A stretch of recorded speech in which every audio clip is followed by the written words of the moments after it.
Hi, welcome to a new video dedicated to the new racer from Eachine. This is the Wizzard X220. So it's nothing else than the 220mm brushless racer.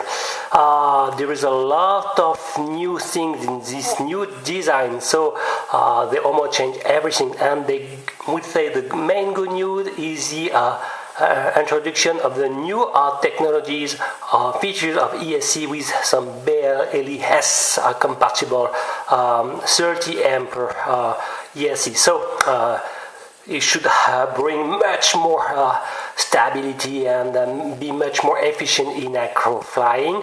So let's discover the bundle. Okay, first things, you have two boxes. The first small one is a set of props. You have 10 set of props. They are exactly some 3-blade one. They are some 5-inch, some 40 exactly 5x4x3 3-blade. They are a little bit weak in my point of view, so it's a good idea to give a lot of 10 sets, so it should be survive for at least for a few flights. Okay, but I don't feel them very strong. They weight each of them something like 3 grams 4. Okay, so probably versus time you will need to install more stronger props. So let's open the box. Okay, and I'm very surprised for an RTF model that the box is pretty compact. So you will have a piece of okay, so on the top level you will find the Fly Sky receiver. Is not a Eachine model, so it's a real one. You will need 4 AA batteries.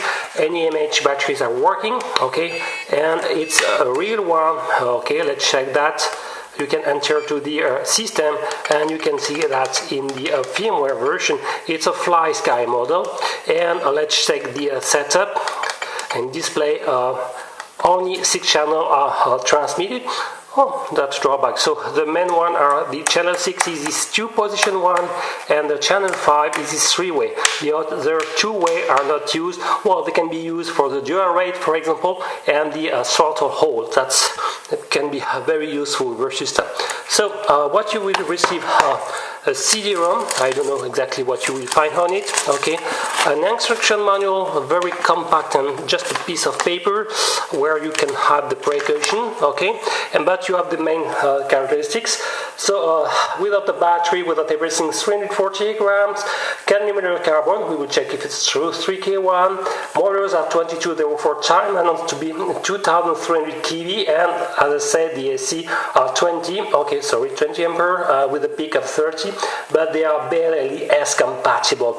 The board is a 6 degree of freedom A32, no SP Racing FC3 board, but you have a 6-channel, 6-band, 48-channel, 200 mW video transmitter, a TS523 to be more precise, and it comes with a 3S 1500 milliamps power 25C instruction here.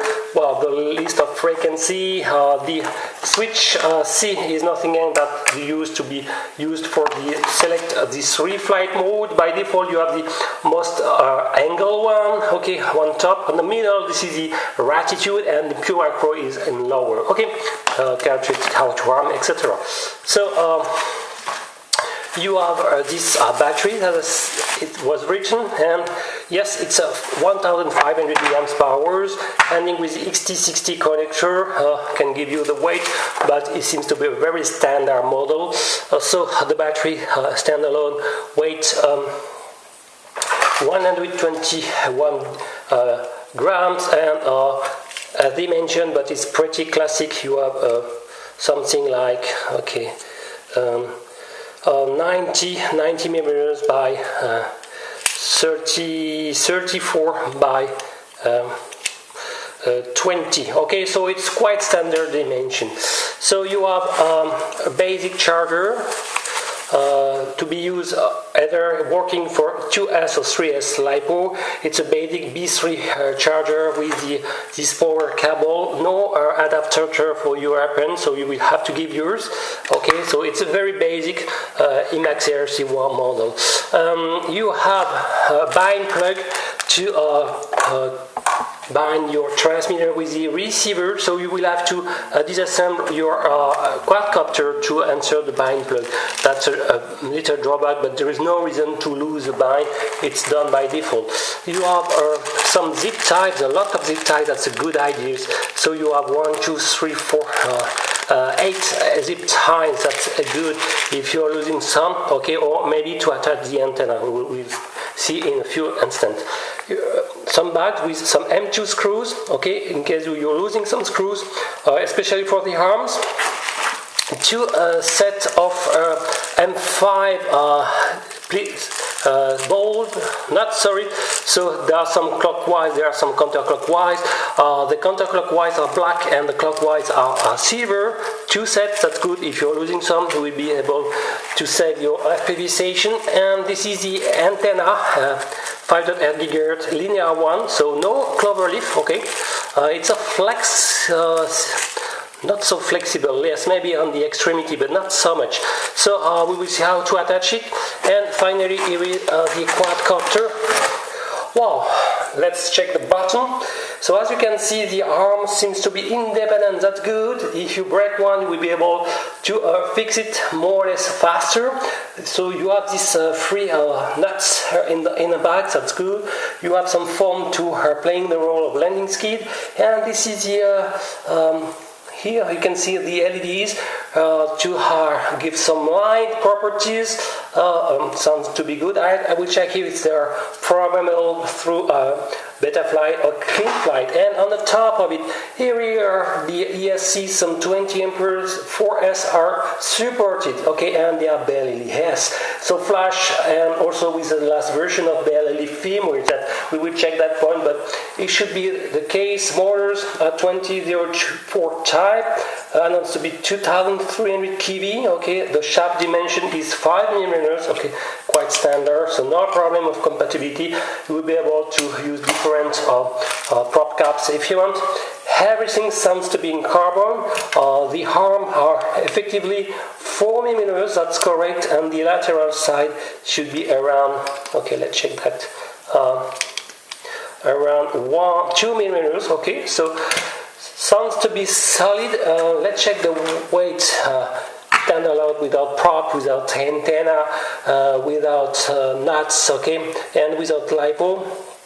So effectively it's 340 grams.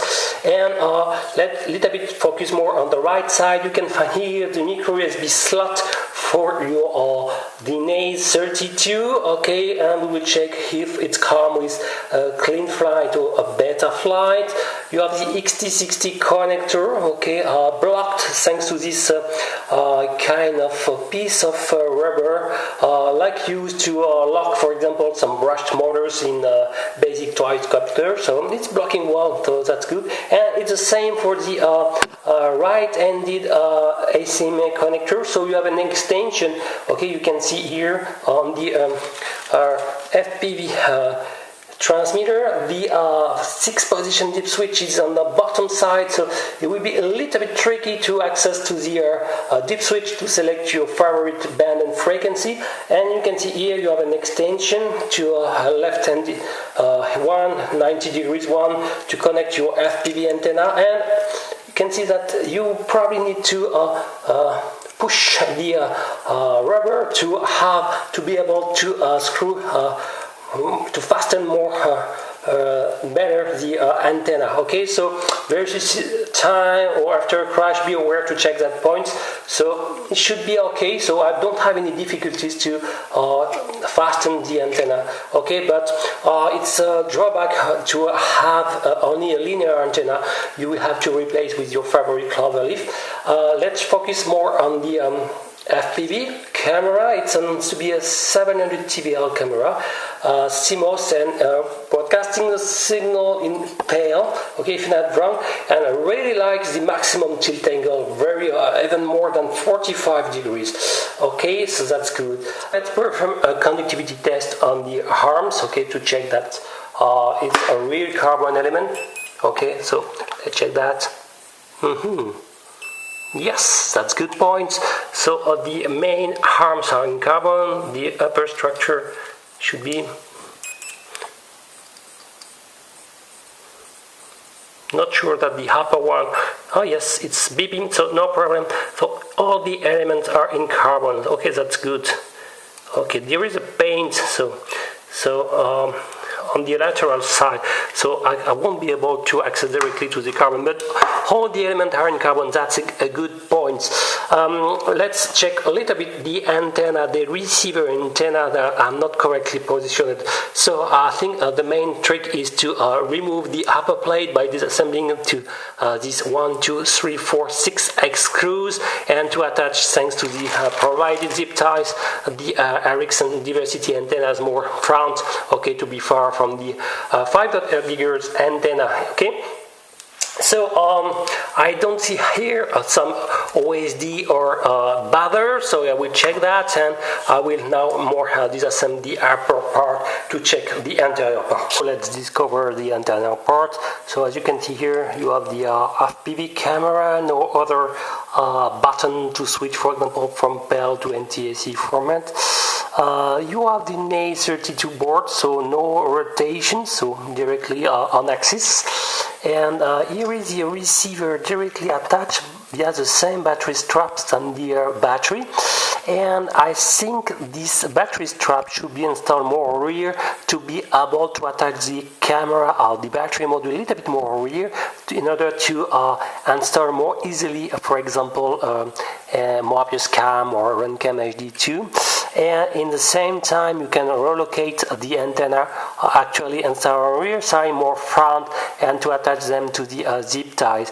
Except that I see on lower side a porous distribution board, but no bother or OSD, extra OSD module. Okay, so that's probably a drawback.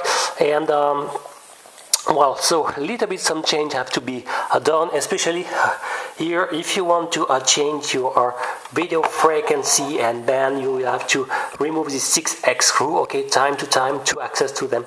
So maybe by flipping the board, the transmitter on the other side, you will be able to tune the dip switch from the direct access to the deep switch. Okay, so I will make this a little change, okay, and to make more easy your life to tune some setting without disassembling everything. Okay, so let's check the result after the little modding. So now, as you can see, the battery needs to be strapped a little bit more rear, but now I can access very easily to the 6 position deep switch, so I can set the video frequency and band very easily, and I can strap here, and if I want I can install more here and install the Mobius Cam, okay, or Runcam HD on front.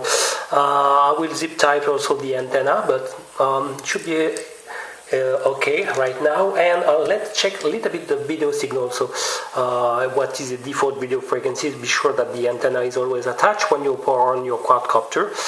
Okay, so you have the LEDs, okay, rear red on the left side and green on the right. Is strange, usually it's more on the rear and front, but it's you have a lateral effect. So I will turn on the radio transmitter, and you can see this signal seems pretty clear. Let's check a little bit the latency. Sounds good. Okay, something like 0.30 or 30-40 millisecond maximum, so that's good. And let's check a little bit the behavior when you arm. Okay, so look at the motor is spinning very slowly, and let's follow the machine, and let's check the phase set behavior. So I will turn off the transmitter. 1, 2, 3, 4. Okay, 4 seconds, it's completely stopped, but after 2 seconds, the motor starts to spin very slowly, so it should go down. So the phase set behavior is good, and it could be a little bit tuned more to be shorter in a clean flight, beta flight configuration. So let's check now the default operating system settings.